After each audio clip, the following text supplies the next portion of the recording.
Na kama kawaida ndani ya kipindi cha Kilimo Sokoni, bila shaka ujambo na karibu sana. Mimi ni Nicholas Kilowoko, nyuma kamera ni Frankie Godfrey, na hii leo kama unavyotazama nimependeza nimeng'aa kweli kweli. Nipo mjini bwana, leo sijavaa makoti wala sipo shambani wala siko kwenye mabanda. Leo niko mjini. Lengo hasa ni kukupa elimu tu kwa wewe ambaye ni mfugaji, ili upate nafasi ya kuelewa, uwe na upana mzuri kabisa wa mambo mazuri ambayo yanahusu mifugo. Na tunagusia kwenye upande mzima wa ufugaji bora kibiashara, na kwa namna gani kwenye upande mzima wa ujenzi wa mabanda ya mifugo. Na leo hii tumekuja kwenye ofisi za wataalamu hapa, wao watatuelekeza namna gani ambavyo unaweza kufuga kibiashara kwenye ujenzi wa mabanda. Na nikwambie tu, kama ndio kwanza unafungua screen yako hiyo, na kama unatufuatia kupitia hii kipindi cha Kilimo Sokoni, una nafasi pia ya kushare pamoja nasi maoni, ushauri kupitia namba inapita kwenye screen yako hapa. Lakini pia kama unatamani kuwa pamoja nasi, jaribu kusubscribe kwenye YouTube yetu, tunatumia Kilimo Sokoni, bila kusahau kwenye account yetu ya Instagram tunatumia Kilimo Sokoni. Uwe wa kwanza basi kulike na comment ili unufaike kwa kile ambacho tunachojifunza kwenye upande mzima wa Kilimo Sokoni. Tukapata nafasi ya kuwafahamu wataalamu wetu kwa siku ya leo, wanatufundisha vipi kwenye upande mzima wa ujenzi wa mabanda kibiashara. Je, unatamani kukua? Unatamani kunufaika? Basi karibu pamoja nasi tukaungane na mtaalamu huyu ambaye leo hii atatuelekeza namna ipi unaweza kufuga kibiashara, hasa kwenye upande mzima wa ujenzi wa mabanda kibiashara. Karibu.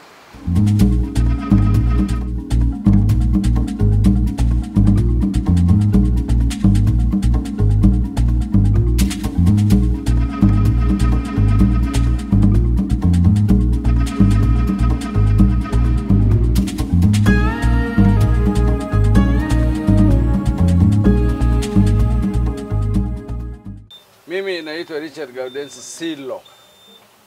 Ni mtaalamu wa mifugo, na hii kazi nimesomea tayari miaka karibu 49 iliyopita. Na nimekuwa mtaalamu kwa miaka hiyo hapa Dar es Salaam na mikoa mingine mbalimbali katika nchi hii. Na katika kipindi cha kilimo biashara, leo hii tutazungumzia kuhusu ufugaji bora wa kuku wa aina zote, kuku wa kienyeji, kuku wa kisasa na kuku wa broiler. Lakini leo zaidi tutaanza na sehemu inayohusu ujenzi wa banda bora. Ndugu wafugaji, mabanda ya kuku yanatakiwa yajenge vizuri tu kama nyumba zetu tunavyojenga, kwa sababu watu wengi huwa wanawadharau kuku, lakini wale ni wanyama wafugwao, sio wanyama wa porini. Ni wanyama wanaofugwa, na kwa kuwa unamfuga ni lazima umweke katika mazingira mazuri ili na yeye ajisikie kwamba ni mfugo, sio mnyama wa porini. Na ndio maana tunaepuka pia mateso ya wanyama kwa njia yoyote ile. Kwa mfano, kuna chama cha kuzuia uharibifu au tuseme mateso kwa wanyama, chama cha ustawi wa wanyama, yani animal welfare. Na hawa watu wako makini katika kuangalia kwamba wanyama wanaishi vizuri na wanatunza vizuri. Sasa katika mabanda yao, jambo la kwanza ni kuangalia banda hilo unajenga sehemu gani. Hiyo sehemu ni muhimu. Sehemu hiyo ni, kwa mfano, sehemu iliyonyanyuka kidogo. Usijenge kwenye mabonde, sehemu ambayo imenyanyuka. Na upepo, unaangalia upepo unatokea wapi. Mara nyingi upepo unatokea mashariki kwenda magharibi. Sasa haya maeneo ambayo unajenga banda lako, hakikisha kwamba upepo haupigi moja kwa moja kwenye banda. Upepo unapiga kwa maeneo ya pembeni, kwa sababu tunapojenga nyumba mara zote tunajenga hilo banda likiwa na pembe 4. Kwa hiyo zile pembe 2 zinazoangaliana ziwe ni zile zenye ukuta mrefu mpaka juu. Lakini huku ambako kuna madirisha, iwe basi ni upande ambao hakuna upepo, hata mvua haiingii.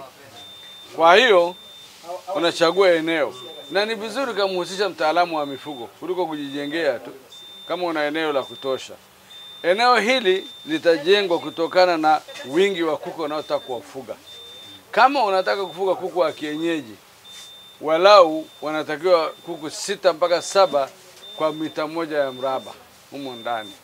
Ndio maana utaalamu unahitajika. Lakini kama ni kuku wa mayai, kuku 6 katika eneo moja la square mita, kama wanalala chini au kama wanalala kwenye humu ndani ya banda, kwa sababu kuna banda lingine nitaelezea baadaye. Lakini kama ni kuku wa nyama, wanakaa kuku 10 katika eneo la mita 1 ya mraba, kwa sababu wale wanatakiwa wanenepe, hawatakiwi kutembea sana. Kwa hiyo hawa kuku ukiwaweka kwa kiwango, wakipungua ni hasara, wakizidi ni hasara. Kuna wafugaji tunaongea nao wanasema kuku wana nafasi kubwa sana. Hapana, hawatakiwi kuwa na nafasi kubwa sana, hawatakiwi kuwa na nafasi ndogo, wanatakiwa kuwa na nafasi size yao. Banda likiwa kubwa unatakiwa ulipunguze kwa kukata kwa ceiling board, ili walau kuku waenee katika hilo banda vizuri tu.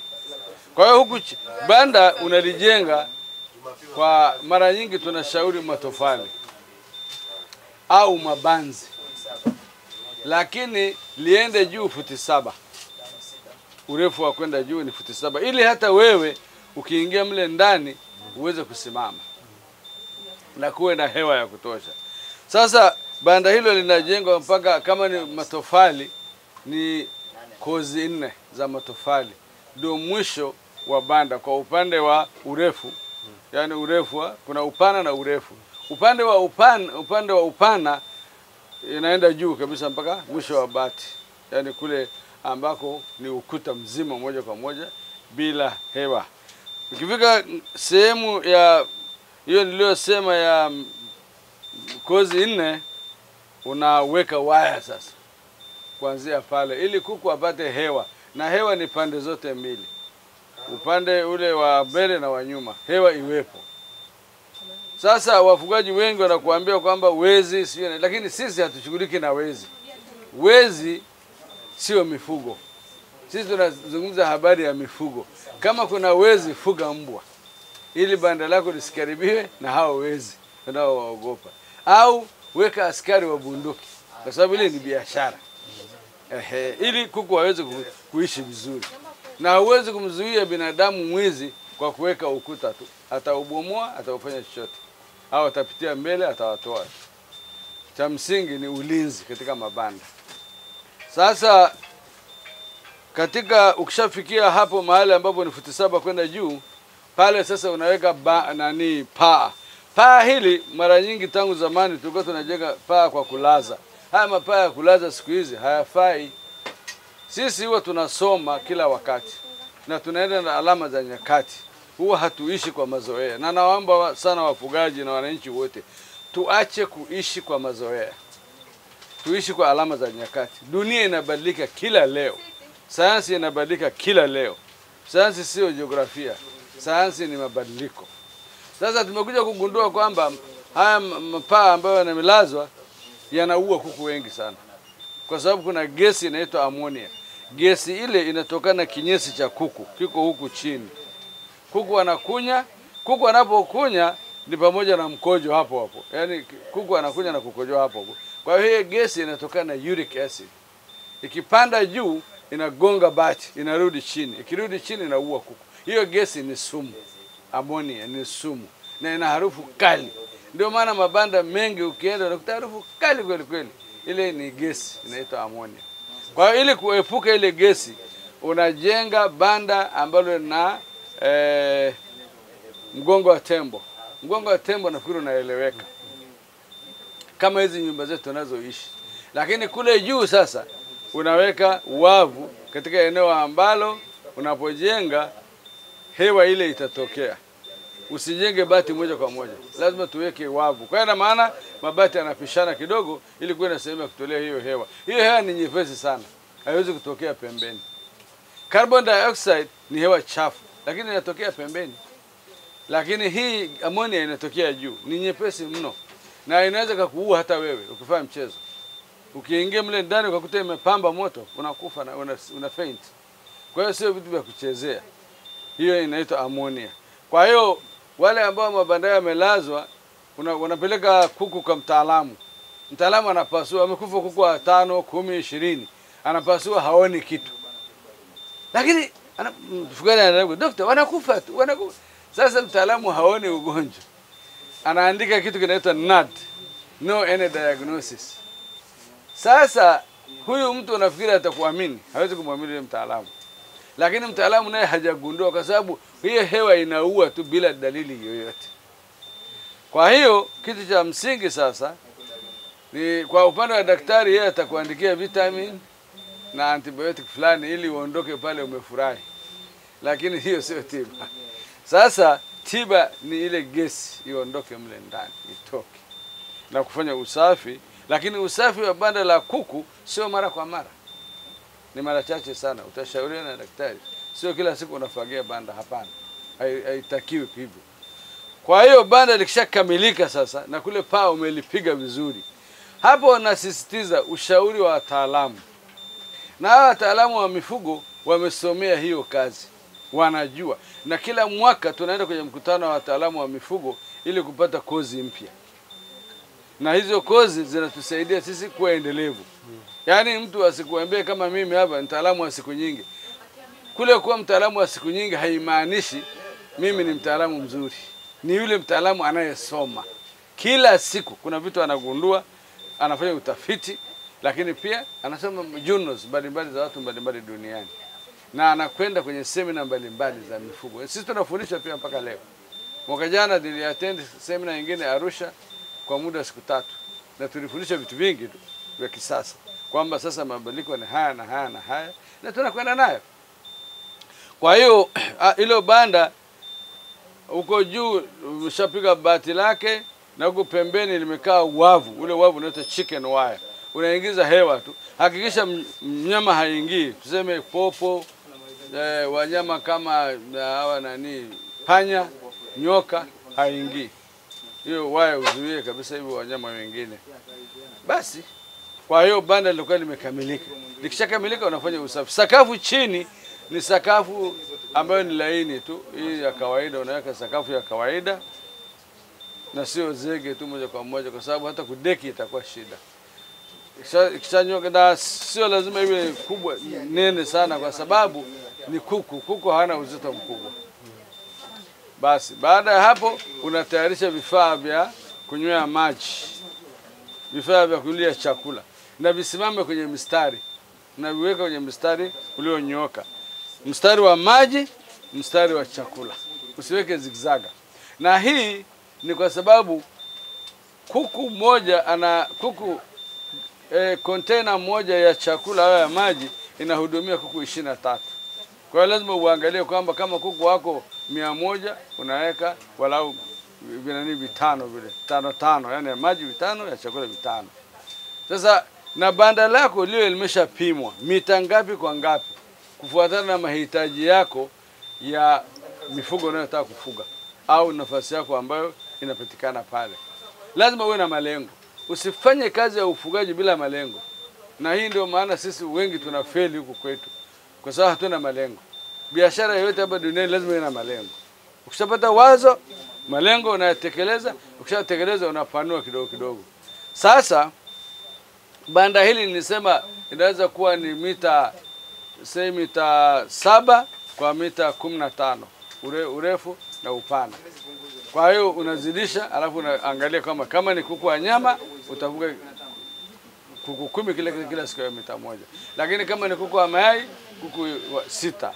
Kama ni kuku wa kienyeji 7. Sasa ukishafikia hapo, sasa ile kazi iliyobaki ni kuangalia banda lako, je, liko sahihi kupokea vifaranga? Pale sasa unafanya usafi wa jumla. Kwa Kiingereza inaitwa disinfection. Unaondoa mabakteria wote na virusi wote na fungus wote. Kuna dawa zake ziko madukani, kwenye maduka ya madawa. Naomba disinfectant moja ambayo unasafisha banda lako. Ili banda liwe safi kabisa, clean. Kama hii hapa. Hii inaitwa nini? Gluben. Central Gluben. Hii nayo ni disinfectant ambayo kazi yake ni kusafisha mabanda. Na wakati mwingine tunaweka pia kwenye maji pale mlangoni. Hakikisha kwamba kwenye mlango wa kuingilia ndani kuna kisima kidogo ambacho watu wanatumbukiza miguu pale. Kila mtu, hata kama wewe ni mfugaji wa mle ndani, usiruke kile kisima. Unatumbukiza miguu yako ili ukiingia na wadudu waishie huko kwenye kisima, wafe. Na hii disinfectant inaweka pale mlangoni, ndio kazi yake. Nguo ambazo unaingia nazo kwenye banda ziwe za pale nyumbani. Sio umetoka mitaani huko Kariakoo afu unaingia na nguo zile zile kwenye banda la kuku, au unaleta wageni nyumbani. Angalia ni kuku zangu. Hapana, wataleta maradhi. Sio kama wameamua kuleta maradhi, lakini bakteria na virusi wanatembea tu kwenye dunia hii kila mahali. Kwa hiyo banda likishakamilika hivyo, naweka mlango wa kuingilia na kutokea. Banda hilo lazima liwe na store ya chakula, kwamba chakula kinakaa sehemu maalum safi, panya wasiingie. Sasa panya nao kiingia ni uharibifu. Lakini pia kuwe na kibanda kidogo cha kuku wagonjwa. Wakiugua wasiendelee kuambukiza wengine, unawatenga. Kwa Kiingereza wanaita sick pen. Unaweka pale na unawaangalia kwa hiyo mfugaji yote anayetaka kufuga, kwanza lazima uwe na upendo na hao wanyama. Wapende kuku. Kama huwapendi, afadhali usianze kufuga. Kwa sababu kuna kuamka asubuhi na kuwaangalia, mchana kuwachungulia, usiku kuna kuamka wakiwa vifaranga. Sasa kama huna muda wa kuamka usiku, kila mara umelewa au una uchovu usioeleweka, tafuta biashara nyingine au ingiza kuku wakiwa na umri mkubwa ili usiku usiamke. Na banda hilo ukishakuwa tayari, unamuita mtaalamu, nataka kuingiza kuku. Atakwambia sasa vifaranga utaviweka eneo hili.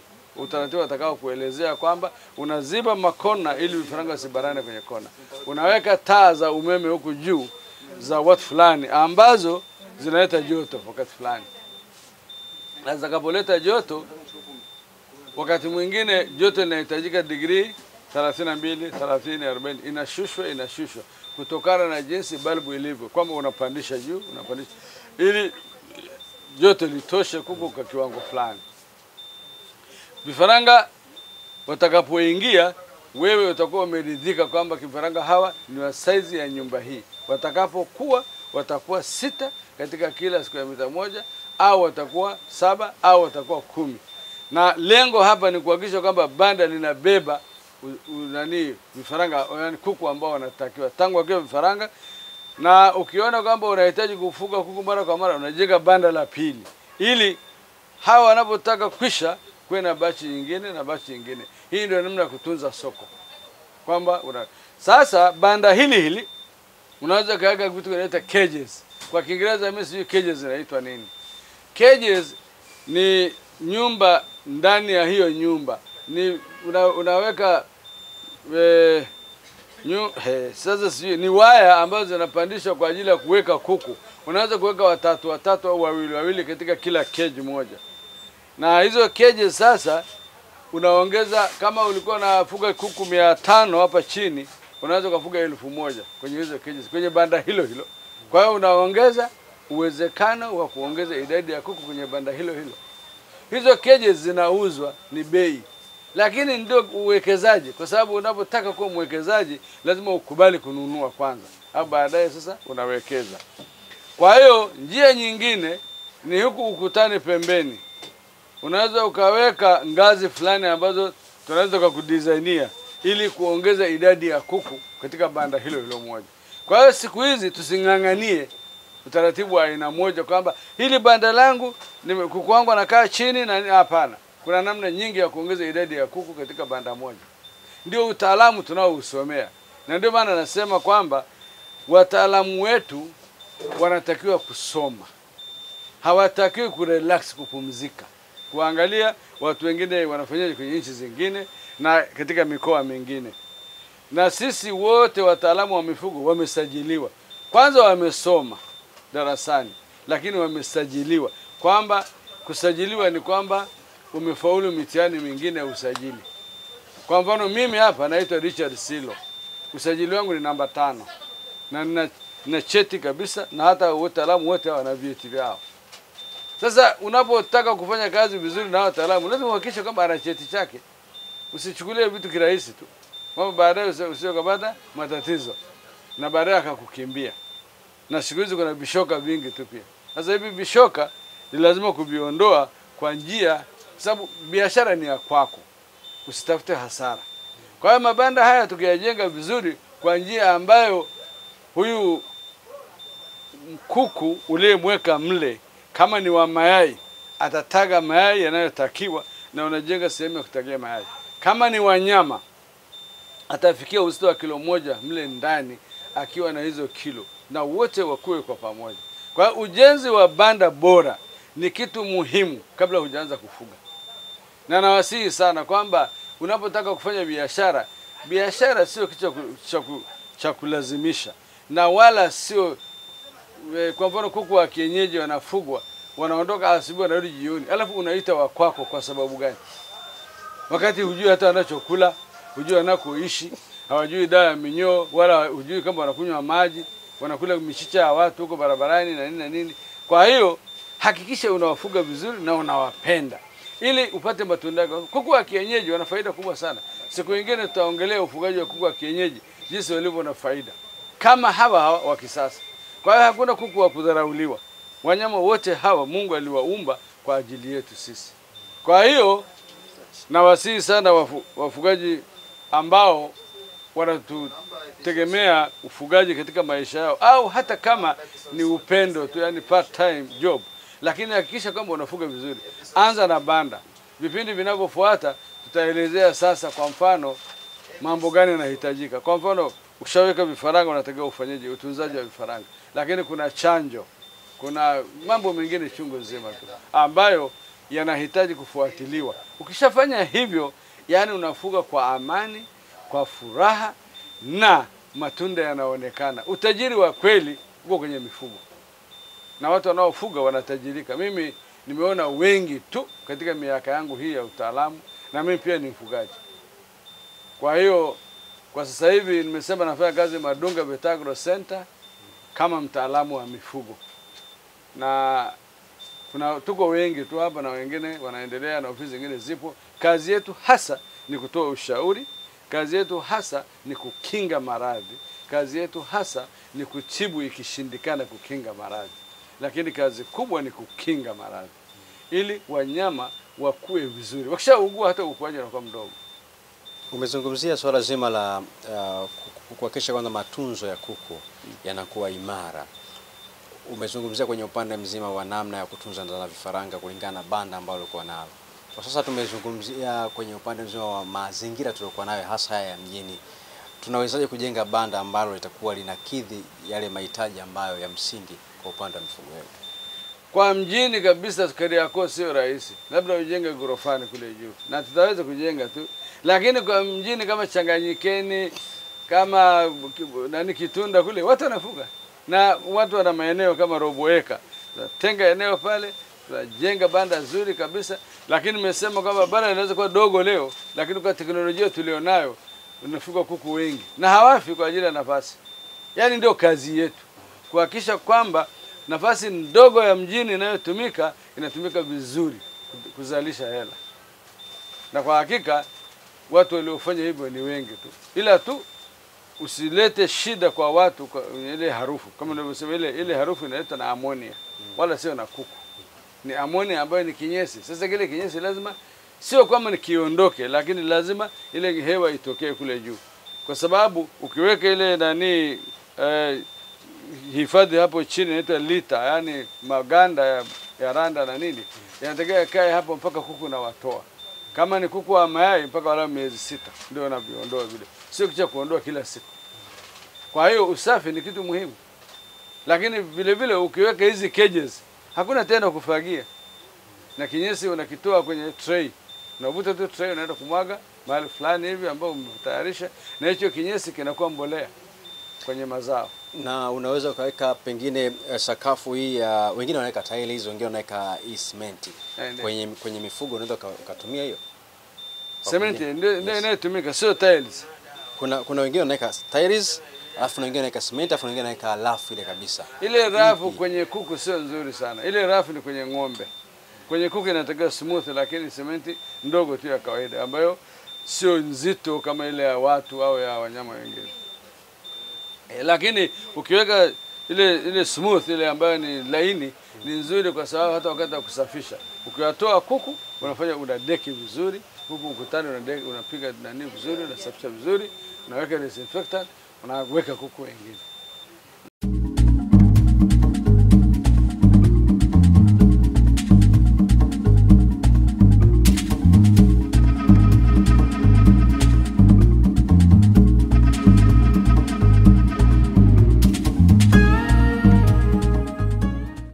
mtazamaji wa kipindi cha Kilimo Sokoni, bila shaka umejifunza vingi sana kwenye upande mzima wa ujenzi wa mabanda kibiashara. Na mzee Richard Silo amekufundisha vizuri, na naamini hautabaki vile ambavyo ulivyokuwa, na naamini umejifunza na utajiendeleza zaidi kwa kila ambacho tumekufundisha kupitia kipindi cha Kilimo Sokoni.